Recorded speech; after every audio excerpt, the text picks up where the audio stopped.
เอาเลยเอาใดthế mà có trời ôn là lông tên non thế đi cho nên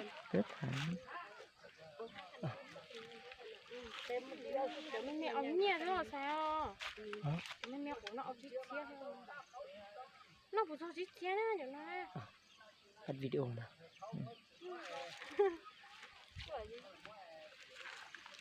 ông nói nhà ông chỉ muốn chít phá nói nên buộc kẹp cái này đi mình buộc xin kín lại kín kẹp cái cân hot lồn thấy giờ thì ăn không chứ miếng này nó mình chít chia nó cũng nó à ông đi nè nó bé sẽ kẹp bé nó xì không à ta tỏ thế nhé là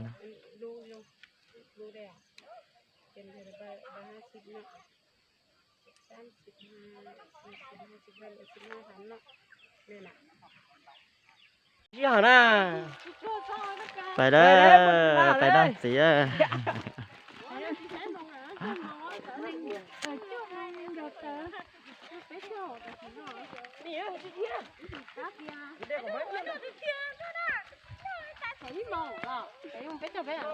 bên nó xì thì nó đó y lăng cầu trí xía xì thì ở ta thế xuôi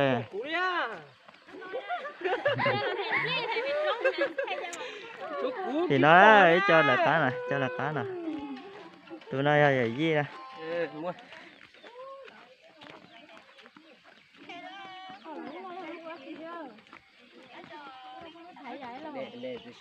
hello nọ thế á tôi chỉ bắt thằng này tại chỉ bông đầu lên trên nó cá chỉ cá liền ăn bộ cam lụm đồ đấy đấy nếu buồn nông sẽ bò bút đây mùa hè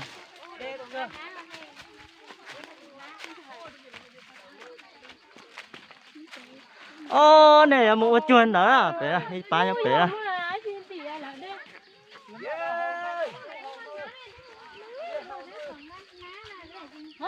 hả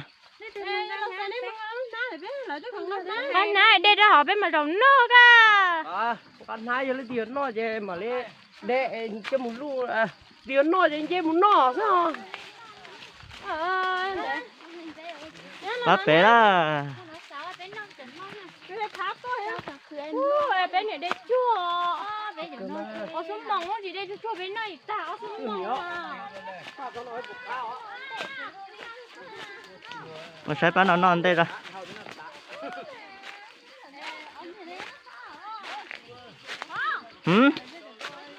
tôi chờ cũng mua thầy bán nó ra nó là chia ba hay thay để nó mà nó to xia nó chỉ là chỉ có xia chia đã tỏ đây cho nó ra ít xíu cho một lúc mà chỉ tôi nó ít tiền năng này rồi này của tao tới này rồi xíu tôi nó xia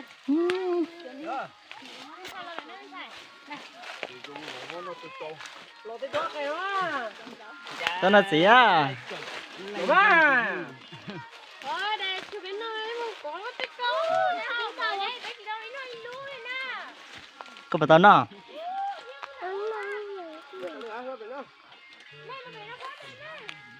đây là toán là nhau cả mong năm mỏ tôi trúng tiền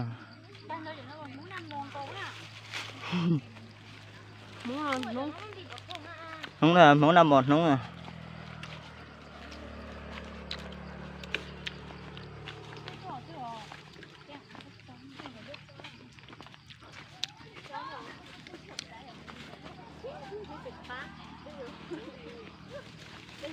không có để nó tao ta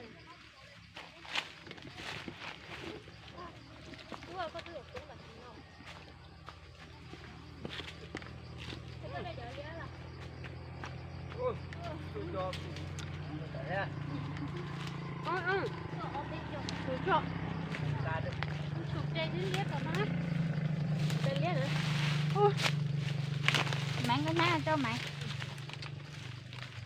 Không ăn không bớt sẵn ra cho bên nó Nó chụp ta. cái tay của nó là chụp ở trên hả? Cứ thấy mấy à thế Nó nó đó đi ra. Nó đi đi.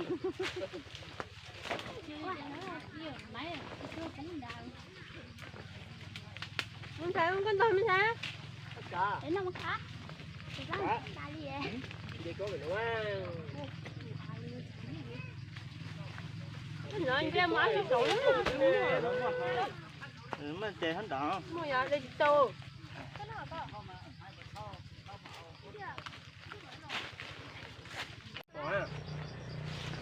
Cường em. Cái sổ xong là phải hay không? Được.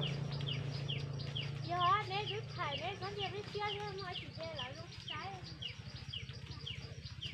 Cháu ông này chủ tốt về nó liếng ha. Thôi nó nhồi đầu có đó là nó sản. Đâu sọ à? Cũng chết to người ta đấy. Nè, nó phải đó nè. Rồi. Nhưng đến nó được không? Ló nó muốn. Mới sao lỗi chè nó nè. Ló. Chính vậy mà nó chỉ nó mà sao cái chính vậy tôi nó à. Tôi cái nó về bằng ấy rồi nó liệp lỡ. Nè nó nè. Mà này cứ nè ti nè chỉ dọc té. Nè. Không có lực á mẹ. À, có ý sáng. Thôi ra. Có thể trường ăn ná ở đây đi họ tưa. Đây của đây đi cục lá. Có mỏ luôn à. Đấy ăn trời nữa. Nè. Cái con đi đưa rồi.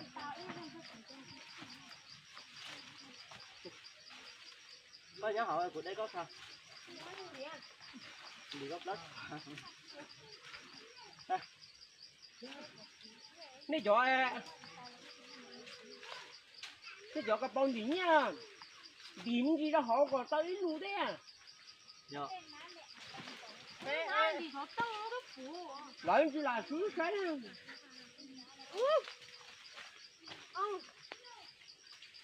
Nó chẳng này. Nó nãy phủ lo.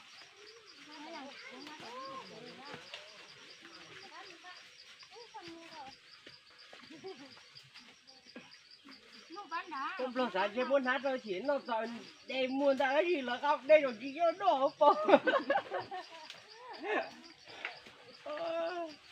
Con bà chẳng. Đấy em. Ta ná đâu kề nha tao chỉ tao nhân đâu thế đó.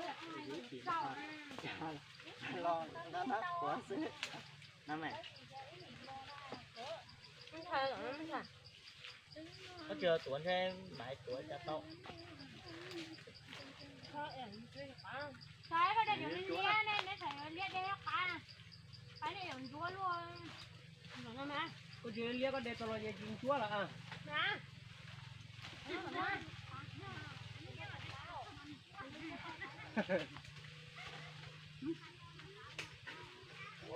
Cái sẵn nó.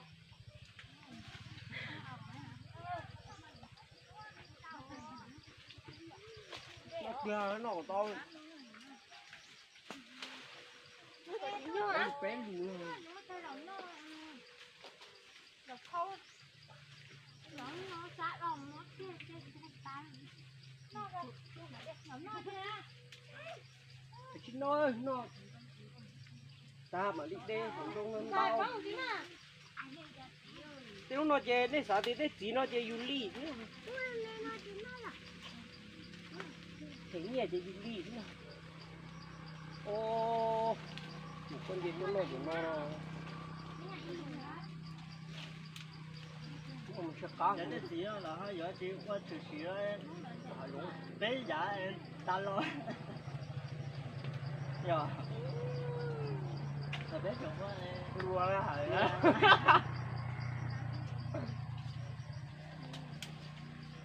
hả cái này chính là cái sợ nè sáng câu á mấy nhá làm đấy nó cho đi đây cái chúng ta có phần mỏng chơi cái chơi cái chỗ cái nó có phần mỏng cái đây nó một kéo đỡ nữa là cài ở cái lấy mua đỡ đi ra chỗ một cái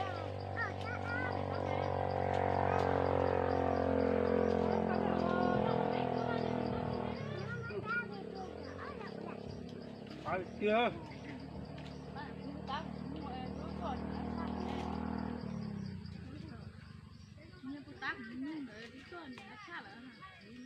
cho nó cho nó cho à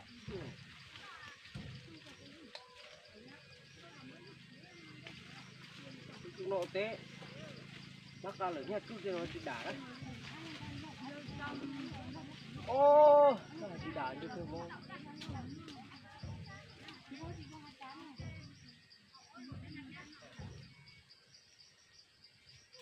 nó cho chỗ cặp Bác ra ở đó luôn. Cho đó.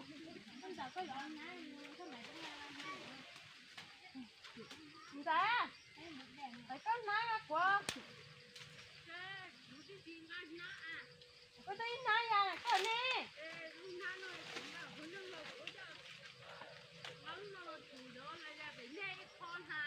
À, thường tay em có trẻ. Nhưng mà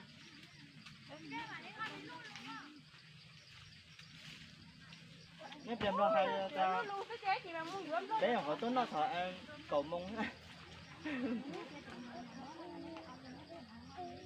Thế tờ hư luôn nó chưa hông rõ rõ xí sáng rồi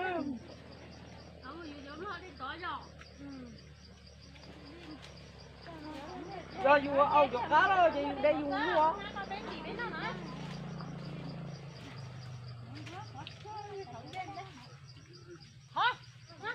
Có thể nó bé nó bếp bộ à bé bộ à liếc cho để tên chúa à nên nhớ hỏi về bé để cho cú tài liên ha à nên kia liên này để cái lò chúa để cho cú tài liên kia nữa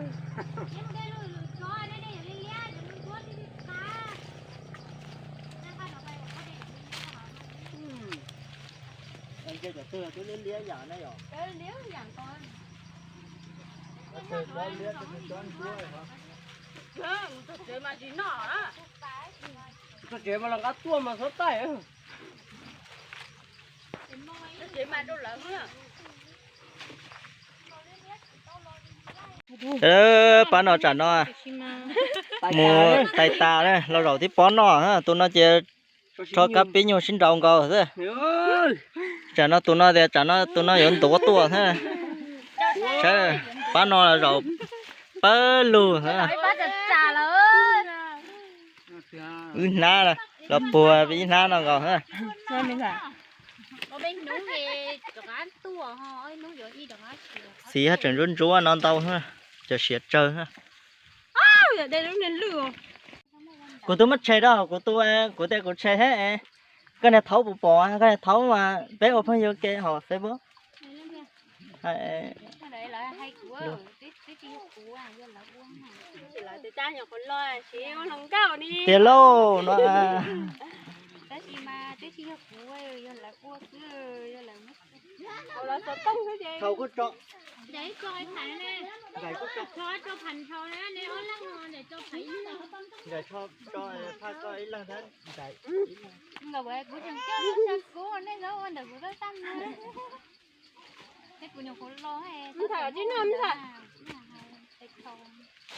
rồi theo tôi mất xe chứ còn nó cũng cần cái của bồn canh đầy của hai nữa của ba cho gì cho cái nó cho gì có thứ nó lại ôn bé ôn cái này thì có rồi mà dùng cái gì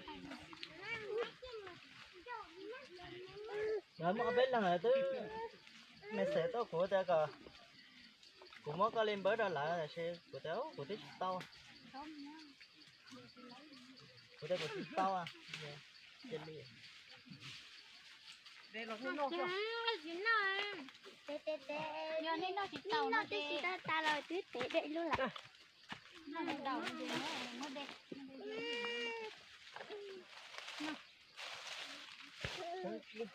cá tiền nó kêu với lúc gì chua kia thế này Đứa đẹp cá ta. Ni đứa tiền này cá gì nó kêu với lúc chỉ chụp kia. Đứa đẹp cá gì cơ chỉ nó kêu lúc tao cá đứa kia. cho lo ta chạy đùa thế ha Cả nó chơi phô áo này nhá. Nó kêu bên lúc đá nó. Cái lúc đi bán thì tay nó tổ tao tổ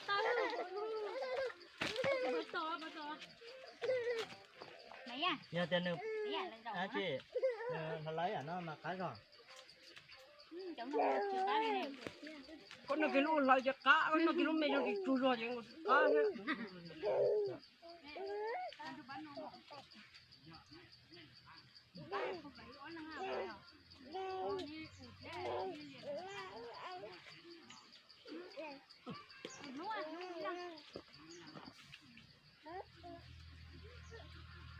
Wow, nó đẹp nhiều. anh chị con đã nói cái gì con đã sản cái gì rồi này ra tí sản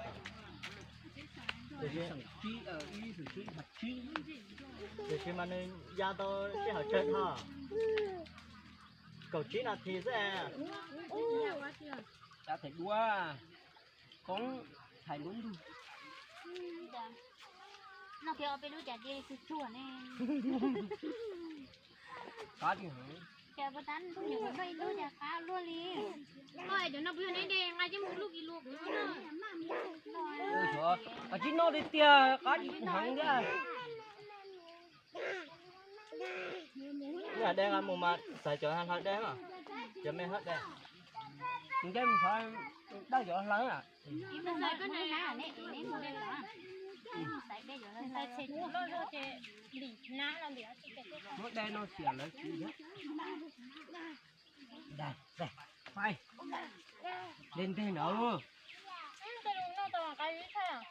Chẳng rồi bây giờ tên luôn cái tên nhiều nó là một cái chỉ nè. Bây giờ nó thấy lọc á. rồi sao Giờ nó bây giờ bé nó cá nè.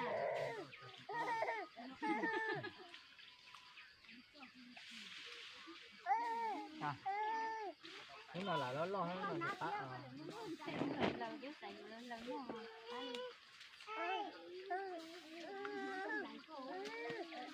ôi đâu này con tổ của chị phá hả này bây bé to muốn vừa chia bé nào cả đúng ạ muốn giải ta muốn giải cái gì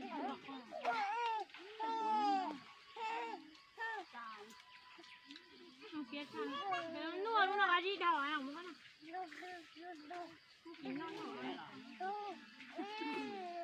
phải à chưa biết trâu với chồng à mình trai kia nó giờ chỉ kế là nhớ tuổi sao tốt ta nè có tôi sẵn đã thế rồi này có tao mấy chồng phảiแล้ว mấy chồng giờ chỉ dùng tao hổ bó liền nó đứa chỉ dùng bó liền á gì liều gì bằng thịt trong nó nói à bên ta sáng được chế tôm mua chả yêu tua chỉ hú của sau tua gì tu bảo gì nó là nhỏ có đấy ta sáng nó phải chế bé chỉ phụ cha đấy à nó đầu bún nhỏ này dạ thế bún nhỏ không đi xong cái con đi xuống cái blog cho lúa có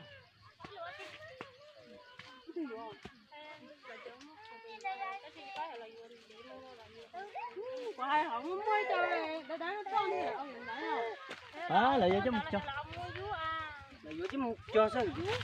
Cho một ô vú mua. Cái cô bắt tao đến đây ta cho nó xìa thế cha. tất cả xìa Xìa sạch chứ. mấy đã có một cái lúc em há tỏ lo đây nếu không mà lên nhai rồi chứ một chứ một trở lại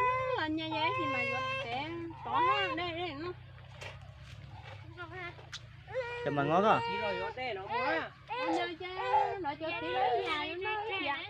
chịu thế không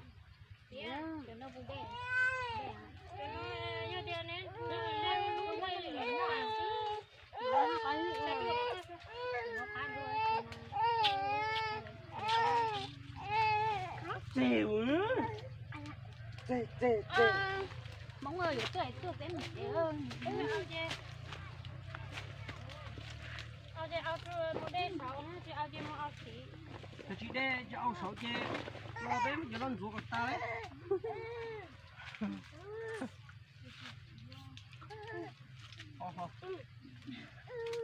có trời ở ra